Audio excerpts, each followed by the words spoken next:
How can both sides be wrong? There are, in fact, two lives present. There is the life of the child. There is also the life of the mother.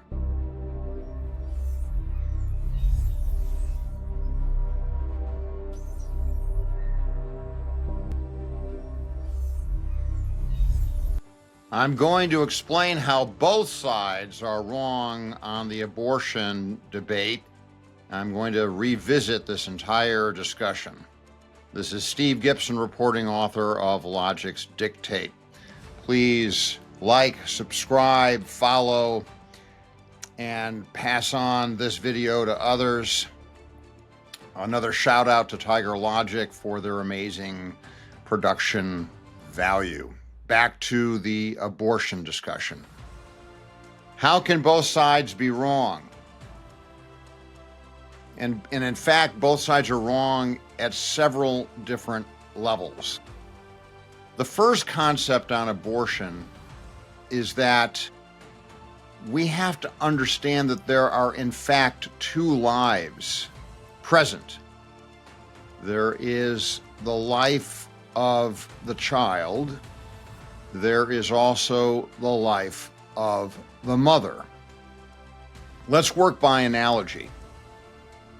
If parents or a parent is abusing a 3-year-old child, what happens?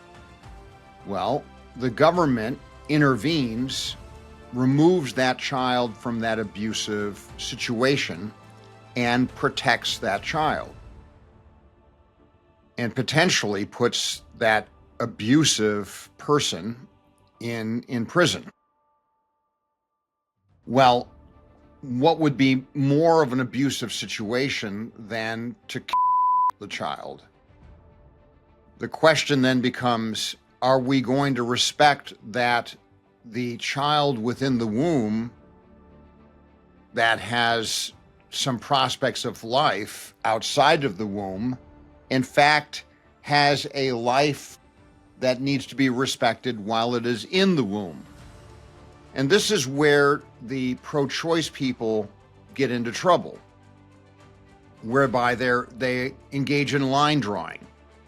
If they want to condone abortion, you ask the pro-choice people, well, what if it is 10 seconds before the child exits the womb? Can you abort the child at that point? And almost invariably, the pro-choice individuals will say, well, of course not. And then, of course, you go back to this line drawing process that was the fundamental mistake of the decision of the Supreme Court in Roe versus Wade. They basically looked at technology in terms of viability of the child as the defining factor for when abortion could happen or not happen. And at that point decided that there can in fact be accommodation philosophically, legally, morally, and ethically to a time frame during the pregnancy whereby abortion could occur. There are several problems with that. The first problem is that decision did not grapple with the fundamental question as to whether or not that child within the womb had a life that needed to be respected, and at what level that life needed to be respected. For example, many abortions through the decades have occurred through heinous means, vacuuming, sucking out the child in the abortion process. So some of you are probably asking yourselves at this point, well, where does the speaker sit with respect to this abortion debate? If both sides are wrong, what is the answer? Well, the fundamental answer is that both lives need to be respected. The mother should not be obligated to endure the pregnancy and has a right to eliminate the child within the womb from her body, but that elimination could not be engaged or occur in a manner that would then defeat the existing life potential of that child. You can't suck it out. You can't do anything other than the act of removal that would be otherwise harmful to the child. And the government at that point gets to intervene and attempt to incubate that child to its full term and thereby respect both life forms. This is effectively both pro-life and pro-choice. And that's why I'm saying both sides are wrong, but at some level, both sides are also right. Well, what else is wrong about both the Republican and Democrat positions with respect to this debate? Well, another thing that is, in my view, fundamentally wrong is this notion that of the Republicans that this question should go back to the states. And we could have variation on this question amongst the states. The analogy is the police power discussion under the Constitution.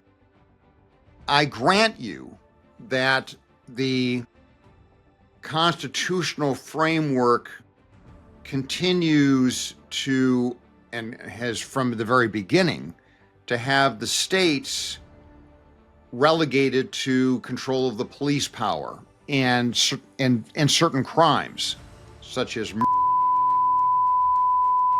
these are all effectively state-based crimes. There are federal laws that govern some of that behavior, but for the most part, state law governs what is what form of activity constitutes first degree, second degree, involuntary manslaughter. All of those things are generally a function of state law. So imagine that a given state did not outlaw. And what if there was this divide amongst the states as to whether or not should be deemed illegal or not? Certainly at some level the 14th Amendment comes in terms of equal protection, and it has come in with respect to whether or not you can have race-based or things of that nature. The problem with the abortion debate is that if you have one state that effectively allows abortion in the 9th month and no state allows abortion at all, that variation at a basic philosophical level needs to be dealt with at a federal level. We can't have state variation on whether or not is illegal. It just so happens that it's not a problem because each state does in fact hold to be illegal.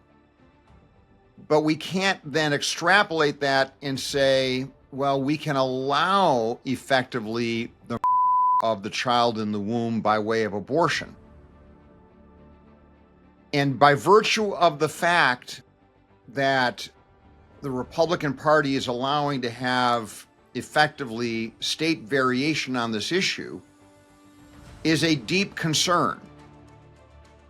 At some level, then, I would be an advocate of a Republican-led policy program to have abortion in the manner that is being conducted at times outlawed nationally, while still then allowing for the mother to effectuate control of her body and removal of the child within the womb in the manner that I have just articulated.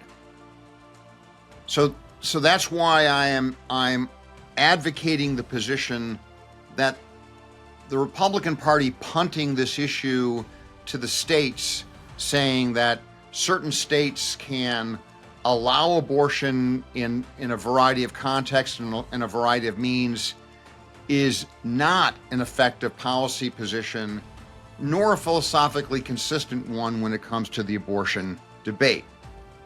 And I think that the Democrats as well have some work to do on this issue. They have to reach the fundamental question, and that is, where do you draw the line? And they will never adequately be able to answer that question.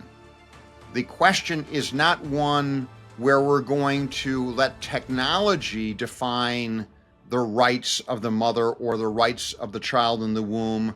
We are going to hold that child in the womb has rights, and whether or not that child has certain attributes in the womb or not, that child in the womb is a child in the womb from the point of conception.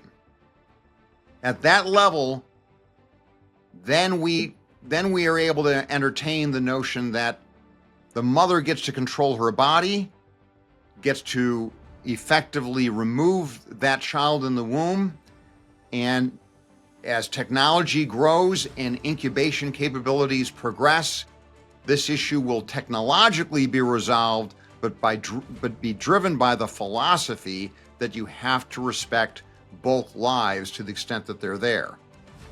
Now, I think that the humane policy obviously is to work with the mother in a manner that fosters the incubation of that child in the womb as long as possible. And if we need to economically incentivize that at some level, I'm prepared to have that conversation as well. And that's for another podcast at some point. I really appreciate your comments on this as they come in. I know this is a hot issue, but I think we need to advance this discussion and at the basic level have philosophy and ethics stay ahead of technology, because the line drawing process is inherently going to fail. Please remember to subscribe, like, and follow. This is Steve Gibson reporting on the issue of abortion.